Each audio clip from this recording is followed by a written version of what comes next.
Good evening dear student. आज हम लोग इलेक्ट्रोस्टैटिक्स का लेक्चर नंबर 23 जिसमें आप लोग को हम आज बताने वाले हैं इलेक्ट्रिक डायपोल। जब आप केमिस्ट्री में डायपोल की बात करते होंगे तो वहां पे आपको समझना होगा कि आपके पास दो इक्वल एंड अपोजिट चार्ज का जरूरत नहीं पड़ता है। वहां पे सिर्फ आपको ये समझना होता है कि किसी भी कंपाउंड में अगर दो एटम के बीच में इलेक्ट्रोनेगेटिविटी का डिफरेंस होता था तो डायपोल मूवमेंट एग्जिस्ट करता था। जैसे हम HCl की बात कर रहे हैं,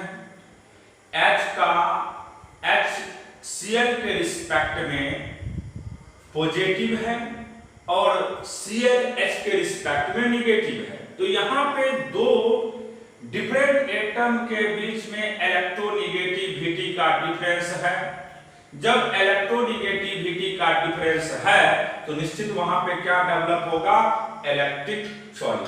डायपोल मूवमेंट डेवलप होगा। लेकिन जब हम इलेक्ट्रिक डायपोल की बात करेंगे तो ध्यान में रखिएगा, इलेक्ट्रिक डायपोल तब ही डेवलप करते हैं जब आपके पास दो चार्ज हो, एक प्लस हो तो दूसरा माइनस। ध्यान में रखना है, इक्वल एंड अपोजिट चार्ज को अगर हम बहुत कम डिस्टेंस से सेपरेट करते हैं तो वहां पे निश्चित क्या डेवलप होता है, इलेक्ट्रिक डायपोल। ध्यान में रखिएगा, जब दो equal and opposite charge separated by very small distance then dipole movement या electric dipole movement is exist. Clear हो गया? तो आपको ध्यान में ये रखना है कि इलेक्ट्रिक डायपोल मूवमेंट तब एग्जिस्ट करते हैं जब हमारे पास दो इक्वल एंड अपोजिट चार्ज होता है। अगर एक प्लस चार्ज है तो दूसरा कौन सा चार्ज होना चाहिए, माइनस चार्ज। तो देखिए हम बात कर रहे हैं इलेक्ट्रिक डायपोल का, तो डेफिनेशन भी लिख देते हैं इसका। It is an arrangement, it is N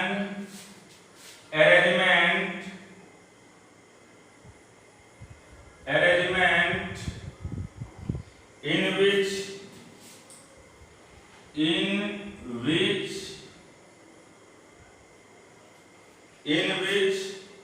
two equal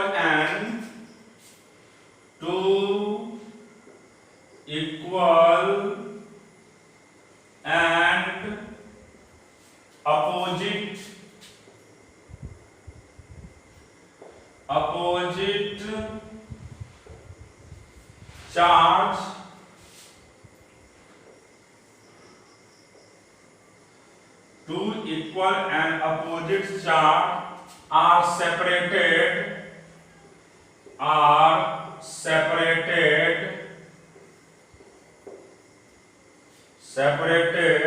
by certain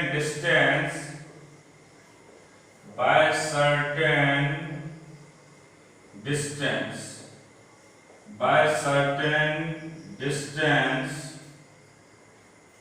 जैसे देखिए समझना होगा आप लोग को कि हमारे पास यहाँ पे डिफिनेशन जो लिखे हैं उसी को दिखाने वाले हैं। एक यहाँ पे माइनस क्यू चार्ज है और यहाँ पे एक प्लस क्यू चार्ज है, तो दो इक्वल और अपोजिट चार्ज है और बहुत ही कम डिस्टेंस से सेपरेट है, तो यहाँ पे निश्चित इलेक्ट्रिक डायपोल मूवमेंट एग्जिस्ट करेगा। ध्यान में रखिएगा, देखिए यहाँ पे इसके बीच में कहीं न कहीं एक न्यूट्रल पॉइंट होगा। मान लीजिए क्योंकि ये माइनस है ये प्लस है तो ये डिस्टेंस मान लेते हैं आपका 12 है। तो ध्यान में यही रखना है कि इलेक्ट्रिक डायपोल तब एग्जिस्ट करते हैं जब आपके पास इक्वल और अपोजिट चार्ज होता है। एक चार्ज का नेचर प्लस है तो दूसरा क्या होना चाहिए, माइनस, तभी इलेक्ट्रिक डायपोल एग्जिस्ट करेगा, वरना इलेक्ट्रिक डायपोल एग्जिस्ट नहीं करेगा। क्लियर हो गया? इलेक्ट्रिक डायपोल तब एग्जिस्ट करते हैं जब हमारे पास दो चार्ज होना चाहिए। जैसे एक का अगर प्लस नेचर है तो दूसरे का माइनस नेचर होना चाहिए। इसीलिए हमें लिखे हैं it is an arrangement in which two equal and opposite charges are separated by certain distance. Clear हो गया? अब देखिए इसके आगे की बात करेंगे हम इसी में कि कैसे इसको लिया जाता है।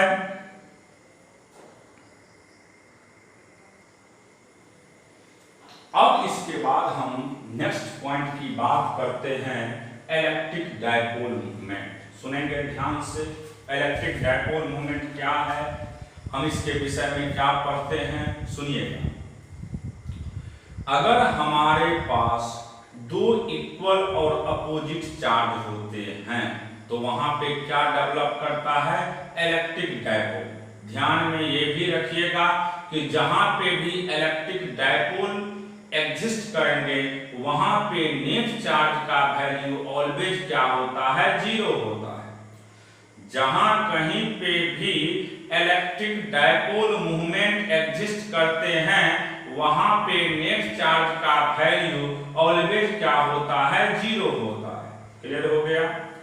इलेक्ट्रिक डायपोल मूवमेंट एक वेक्टर क्वांटिटी होता है, इसीलिए इसका एक डायरेक्शन फिक्स होगा और इसका डायरेक्शन हम हमेशा निगेटिव चार्ज से पॉजिटिव चार्ज के तरफ लेते हैं। लेकिन जिस समय में हम आप लोग को इलेक्ट्रिक लाइंस के विषय में पढ़ा रहे थे तो वहां पे बताए थे कि इलेक्ट्रिक लाइंस ऑलवेज कहां से निकलते हैं?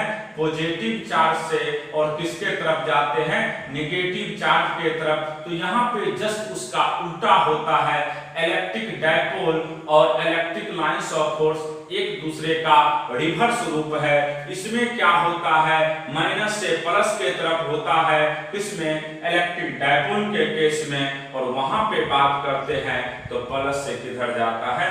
माइनस के तरफ। तो इसका हम डेफिनेशन लिख देते हैं। The magnitude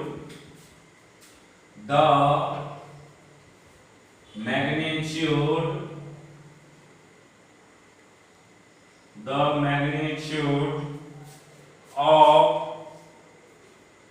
dipole movement is given by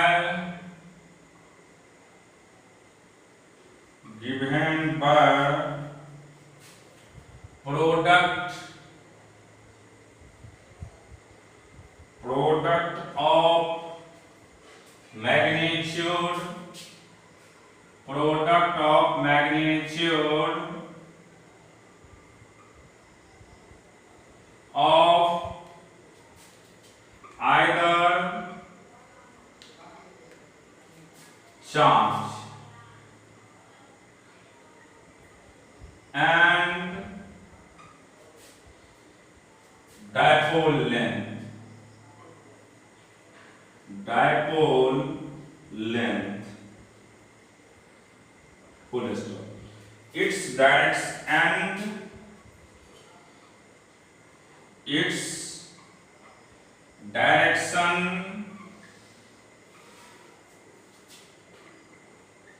is always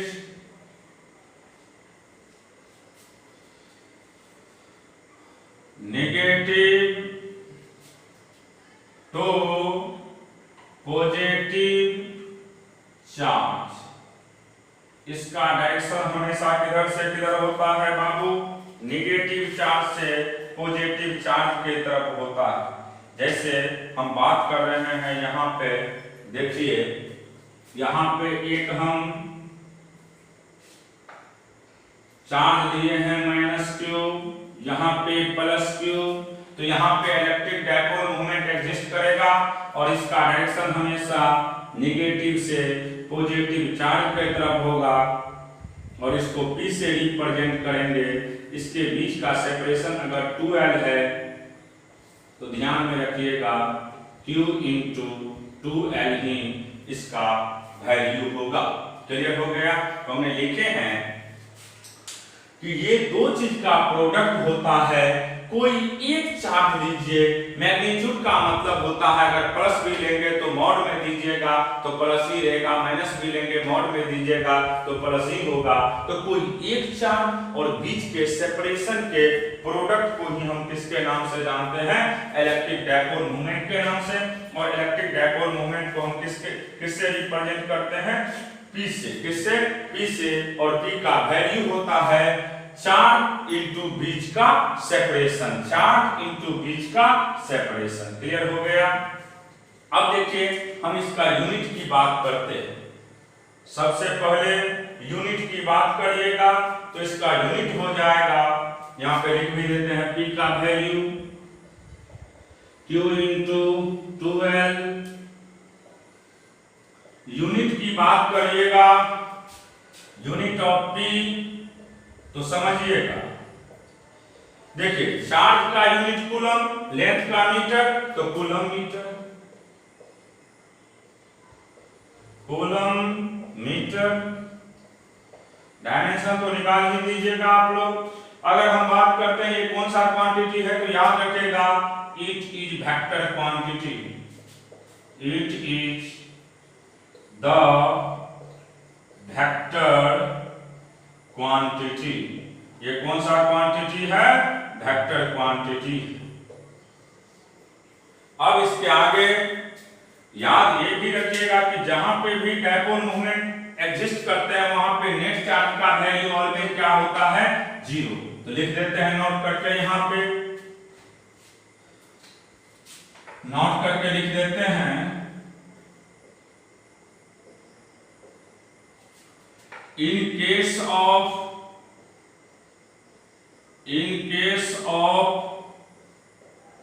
electric dipole, in case of electric dipole the net charge is always 0। Net charge का वैल्यू हमेशा क्या होगा? 0 होगा। तो क्लियर हो गया कॉन्सेप्ट कि जहां कहीं पे भी इलेक्ट्रिक डायपोल एग्जिस्ट करते हैं वहां पे नेट चार्ज का वैल्यू 0 होगा। जब भी आपको इस तरह के क्वेश्चन इलेक्ट्रिक डायपोल की बात करता हो तो सबसे पहले आप देखिएगा कि क्या सिस्टम में नेट चार्ज का वैल्यू 0 है। जब तक नेट चार्ज का वैल्यू 0 नहीं होगा तब तक हम इलेक्ट्रिक डायपोल मूवमेंट नहीं निकाल सकते हैं। इलेक्ट्रिक डायपोल मूवमेंट निकालने का सबसे इंपॉर्टेंट कॉन्सेप्ट है कि वहां पे नेट चार्ज का वैल्यू ऑलवेज क्या होना चाहिए? 0 होना चाहिए। अब देखिए इसके आगे हम कुछ एप्लीकेशन की बात कर रहे हैं। Application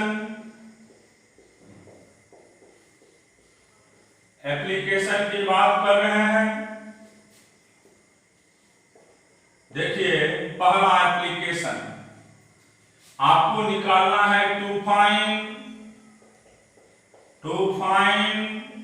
the net electric dipole movement. To find the net electric dipole movement. अब देखिए कैसे फाइंड करते हैं। क्वेश्चन है आपके पास, यहां पे आपके पास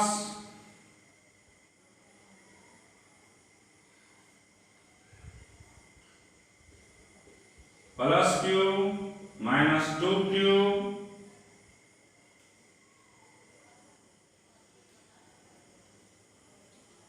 यहां पे -3q, ये 2q है प्लस में, और ये आपका +q है। ये डिस्टेंस आपके पास 2l है या 2d मान लीजिए, और ये डिस्टेंस आपके पास d है। अब सबसे पहला चीज है कि क्या यहाँ पे डायपोल मोमेंट एग्जिस्ट करेगा या नहीं करेगा। पहला क्वेश्चन तो आपके मन में यह आना चाहिए कि क्या यहाँ पे डायपोल मोमेंट एग्जिस्ट करेगा कि नहीं करेगा। तो देखिए सबसे पहला काम है क्यू नेट निकालना। तो क्यू नेट देखिए +2q -3q +q। तो क्यू नेट का वैल्यू 0। अगर क्यू नेट का वैल्यू 0 हो गया तो डायपोल मोमेंट इज एग्जिस्ट। यहां पे निश्चित क्या एग्जिस्ट करेगा, डायपोल मोमेंट आपको एग्जिस्ट करेगा। पहला चीज ये देखना होता है कि क्या नेट चार्ज का वैल्यू 0 है कि नहीं है। अगर नेट चार्ज का वैल्यू 0 है तो डायपोल मोमेंट एग्जिस्ट करेगा। अब क्या होगा इसका वैल्यू, अब हम इसको भी निकालने का कोशिश करते हैं। तो देखिए नेट कैसे वैल्यू निकाला जाता है समझना है। सबसे पहले जब आप इसको सॉल्व करने का कोशिश करिएगा तो सबसे पहला काम है पेयर निकालना। बिना पेयर का ये सब क्वेश्चन आपसे कभी भी सॉल्व नहीं होगा। पेयर कैसे लेते हैं समझिएगा। यहां पे +2q है, यहां पे -2q लीजिए, फिर यहां पे -q है ही तो यहां पे +q है ही, तो पेयर बना लीजिए।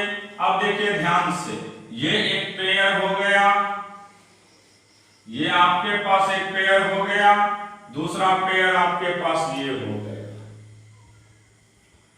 पेयर सबसे पहला काम है क्या करना, पेयर निकालना। जब पेयर निकल गया तब अब हम डायरेक्शन की बात करेंगे। अभी जस्ट पढ़ाए हैं वैल्यू के विषय में और डायरेक्शन के विषय में। इसका डायरेक्शन हमेशा नेगेटिव चार्ज से पॉजिटिव चार्ज की तरफ होता है। तो इसका डायरेक्शन ये मान लीजिए P2 है तो इसका P2 का डायरेक्शन नीचे की तरफ होगा, और ये नेगेटिव से पॉजिटिव की तरफ होता है, इसका भी डायरेक्शन ऊपर की तरफ होगा। ये P2 है मान लीजिए, सॉरी P1 है। ऊपर वाले का नाम P1 दिए है, नीचे वाले का नाम P2। P1 की बात करिए तो 2q इंटू बीच का सेपरेशन तो d है, तो 2qd हो गया। और P2 की बात करिएगा तो q इंटू बीच का सेपरेशन 2d, तो यहां से इसका भी वैल्यू हो गया आपको 2qd। अब देखिए इसका भी वैल्यू 2qd, इसका भी वैल्यू 2qd। डायरेक्शन एक दूसरे का क्या हो गया, अपोजिट। तो यहाँ पे आपसे कोई पूछेगा P नेट की बात करेगा तो P नेट का वैल्यू क्या हो जाएगा, 0।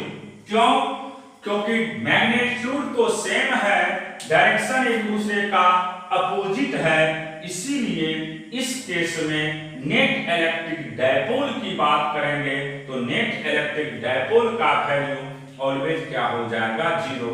क्योंकि इसका डायरेक्शन हम जब भी बात करते हैं तो माइनस चार्ज से प्लस चार्ज की तरफ लेते हैं, इसमें भी माइनस चार्ज से प्लस चार्ज की तरफ लेते और दिखा दिए हैं इसका नेट वैल्यू क्यों 0 होगा। क्लियर हो गया ये कॉन्सेप्ट। जब भी इलेक्ट्रिक डायपोल पे क्वेश्चन देगा सबसे पहले आप क्या करेंगे, क्लियर हुआ। सबसे पहला काम है कि नेट चार्ज देखना। अगर नेट चार्ज का वैल्यू 0 हो गया तभी आप कहिएगा कि डायपोल मोमेंट एग्जिस्ट करेगा, और नेट चार्ज अगर 0 नहीं हुआ तो हम कहेंगे डायपोल मोमेंट एग्जिस्ट नहीं करेगा। अब इसके बाद दूसरा एप्लीकेशन की बात कर रहे हैं। यहां पे भी हमें किसका वैल्यू निकालना है, इलेक्ट्रिक डायपोल का ही वैल्यू निकालना है। तो दूसरा एप्लीकेशन देखिए कैसे क्वेश्चन रहता है, इसको भी समझ लीजिए आप लोग। दूसरा एप्लीकेशन मान लीजिए एक इक्विलैटरल ट्रायंगल, ये एक इक्विलैटरल ट्रायंगल है आपके पास।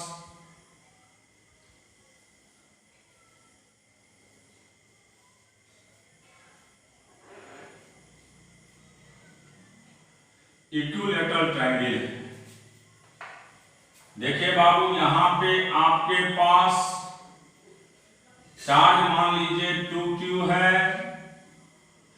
ये -q है, ये भी -q है। तो क्या यहां पे डायपोल मोमेंट मिलेगा या नहीं मिलेगा? तो सबसे पहले आपको देखना है क्यू नेट की बात। मान लीजिए ये भी डिस्टेंस L है, ये भी डिस्टेंस L ही है। तो सबसे पहले आप क्या निकालिएगा? क्यू नेट का वैल्यू। तो क्यू नेट की जहां तक बात करेंगे, +2q -q, तो नेट चार्ज क्या हो गया? 0। जैसे ही आपको नेट चार्ज 0 मिल गया तो डायपोल मोमेंट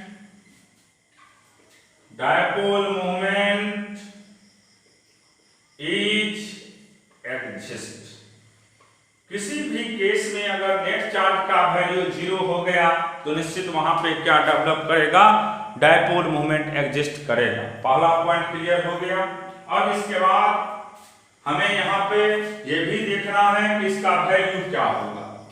तो देखिए, जब भी ऐसा क्वेश्चन होता है तो सबसे पहला काम क्या करना है? इसमें पेयर बनाना पड़ता है। आपको हमने पहले ही बोल चुके हैं कि आप सबसे पहला काम करिएगा, पेयर बनाइएगा। तो देखिए पेयर कैसे बनता है।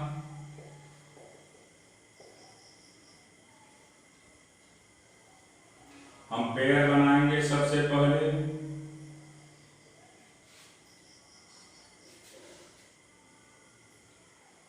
इसको +q लिख दीजिए, इधर भी +q, यहाँ पे -q। एक पेयर ये हो गया, यहाँ पे भी -q, एक पेयर ये हो गया। क्लियर हो गया? क्या ये भी पेयर बनेगा? नहीं बनेगा। क्यों? क्योंकि यहाँ पे दोनों का नेचर क्या है? सिमिलर। दोनों का सिमिलर नेचर कभी भी नहीं होना चाहिए, डिसिमिलर नेचर होना चाहिए, अपोजिट होना चाहिए। एक +q है तो दूसरा क्या होना चाहिए? -q होना चाहिए। जब तक कि प्लस और -q का एलिमेंट नहीं लेंगे तब तक इलेक्ट्रिक डायपोल मोमेंट कभी भी एग्जिस्ट नहीं करेगा। अब देखिए यहाँ पे सबसे पहला इसका डायरेक्शन इधर होगा। क्यों? क्योंकि माइनस से प्लस की तरफ होता है, ये इसका नाम P1 दे दीजिए। इसका डायरेक्शन की बात करिएगा तो इसका भी डायरेक्शन इधर होगा, इसका नाम P2 दे दीजिए। अब देखिए ये इक्विलेटरल ट्रायंगल है। जब इक्विलेटरल ट्रायंगल होता है और दोनों के बीच का एंगल फिक्स होता है तब आप जानते हैं रिजल्टेंट का वैल्यू कैसे फाइंड करते हैं। तो सबसे पहला काम है P1 का वैल्यू बताना। तो P1 का वैल्यू क्या होगा बाबू? Q into L। P2 का भी वैल्यू क्या हो जाएगा? Q into L। दो वेक्टर है, दोनों का मैग्नीट्यूड सेम है, दोनों का मैग्नीट्यूड सेम है। बीच का एंगल कितना डिग्री होगा? इक्विलेटरल ट्रायंगल है तो 60 डिग्री। तो आप जानते हैं यहाँ पे P नेट की बात करते हैं, रिजल्टेंट की बात करते हैं तो √2 या यहाँ पे लिख दीजिए P1 का मैग्नीट्यूड बराबर P2 का मैग्नीट्यूड बराबर P मान लीजिए, और इसका वैल्यू आप सीधा लिख सकते हैं Q into L। तो अगर यहाँ पे P नेट की बात करते हैं तो √2 इंटू कोई एक तो P, तो √2 इंटू Q इंटू L हो गया। यही इसका आंसर हो गया। तो जब भी ऐसा क्वेश्चन हो सबसे पहला काम क्या करना है? P नेट का वैल्यू निकालना है। अगर P नेट का वैल्यू 0 हो गया तो इलेक्ट्रिक डायपोल मोमेंट एग्जिस्ट करेगा। अगर P नेट चार्ज नेट का वैल्यू 0 नहीं होगा तो इलेक्ट्रिक डायपोल मोमेंट एग्जिस्ट नहीं होगा। क्लियर हो गया कॉन्सेप्ट? अगर जब तक नेट चार्ज का वैल्यू 0 नहीं होगा तब तक इलेक्ट्रिक डायपोल मूवमेंट एग्जिस्ट नहीं करेगा। और जब नेट चार्ज 0 हो जाता है तब हम क्या करते हैं? पेयर बनाते हैं। पेयर में ध्यान रखिएगा कि दोनों का नेचर एक दूसरे से अपोजिट होना चाहिए। इसका मतलब एक +q है तो दूसरा कौन सा चार्ज होना चाहिए बाबू? -q। जब तक प्लस माइनस नहीं होगा तब तक वहां पे डायपोल मूवमेंट एग्जिस्ट नहीं करेगा। अब हम लास्ट कॉन्सेप्ट की बात कर रहे हैं, तीसरा कॉन्सेप्ट यही लास्ट है। तीसरा देखिए, इस तरह से दिया हुआ है आपके पास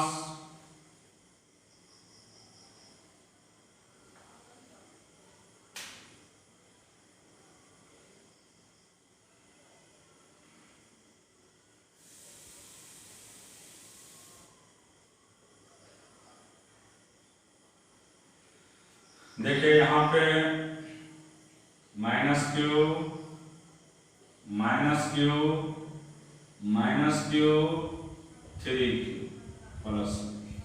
तो क्या यहाँ पे नेट चार्ज 0 है या नहीं है? तो यहाँ पे भी Q नेट का बात करिएगा तो Q नेट का वैल्यू क्या होगा बाबू? 0। जैसे ही Q नेट 0 हो गया तो यहाँ पे भी क्या डेवलप करेगा? Electric dipole moment is exist. जैसे ही Q नेट का वैल्यू 0 होगा निश्चित यहाँ पे क्या डेवलप करेगा? इलेक्ट्रिक डायपोल मोमेंट एग्जिस्ट करेगा। अब देखिए जब ये भी पता चल गया हमें कि यहाँ पे इलेक्ट्रिक डायपोल मूवमेंट एग्जिस्ट करेगा, तब हम दूसरा काम क्या करते हैं, इसमें पेयर बनाते हैं। पेयर के लिए हमने पहले ही बोले एक प्लस क्यू लीजिएगा तो दूसरा क्या लीजिएगा? Minus Q. तो समझिएगा यहाँ पे प्लस और माइनस क्यू का पेयर लिया जाता है।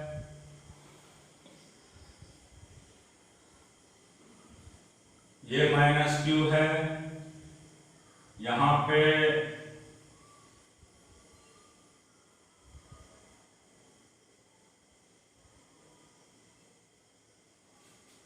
समझिएगा इस पॉइंट को। यहां पे प्लस क्यू एक पेयर हो गया ये, फिर यहां पे प्लस क्यू माइनस क्यू एक पेयर ये हो गया, फिर यहां पे भी प्लस क्यू माइनस क्यू ये भी एक पेयर हो गया। इसका डायरेक्शन निगेटिव से पॉजिटिव इधर होगा, इसका भी डायरेक्शन इधर होगा, इसका भी डायरेक्शन इधर होगा। तो ये मान लीजिए P1 है, ये आपका P2 है, ये आपका P3 है। तो यहाँ पे तीनों एक दूसरे को क्या कर देगा? बैलेंस कर देगा।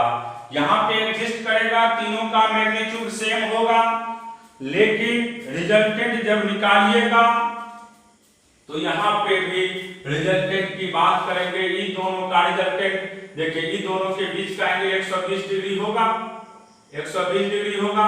P2 और P3 का P2 और P3 के बीच का एंगल 120 डिग्री होगा। क्लियर हो गया? क्यों? क्योंकि यहाँ पे 360 डिग्री बनता है, 120 120 120। तो मान लीजिए P2 और P3 के बीच का 120 डिग्री। और हमने पढ़ा चुके हैं जब दो वेक्टर आपके पास हो, दोनों का मैग्नीट्यूड सेम हो और बीच का एंगल 120 डिग्री होता है, तो निश्चित उसका रिजल्टेंट किसी एक के मैग्नीट्यूड के बराबर होता है। और इन दोनों का भी रिजल्टेंट किस तरफ जाएगा बाबू? ऊपर जाएगा। ये P रिजल्टेंट हो गया और ये रिजल्टेंट आपको किसका हो गया? P2 एंड P3 का। और इसका भी वैल्यू होगा Q इंटू L, इसका भी वैल्यू है Q इंटू L। इसलिए P नेट की बात करिएगा तो इस केस में भी P नेट का वैल्यू आपको क्या मिल जाएगा? 0 मिल जाएगा। तो आज अभी जितना चीज हमने पढ़ाए हैं ये सिर्फ था इलेक्ट्रिक डायपोल की बात कर रहे थे।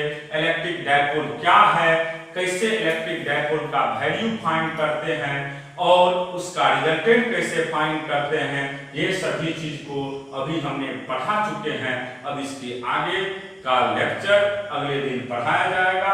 टारगेट के जितने भी बच्चे हैं उनको मैग्नेटिज्म अभी नहीं पढ़ाया जा रहा है। हम कल एक क्लास आपको मैग्नेटिज्म का निश्चित देंगे, जो इंपॉर्टेंट मैग्नेटिज्म का पहलू है उसको क्लियर करेंगे कल।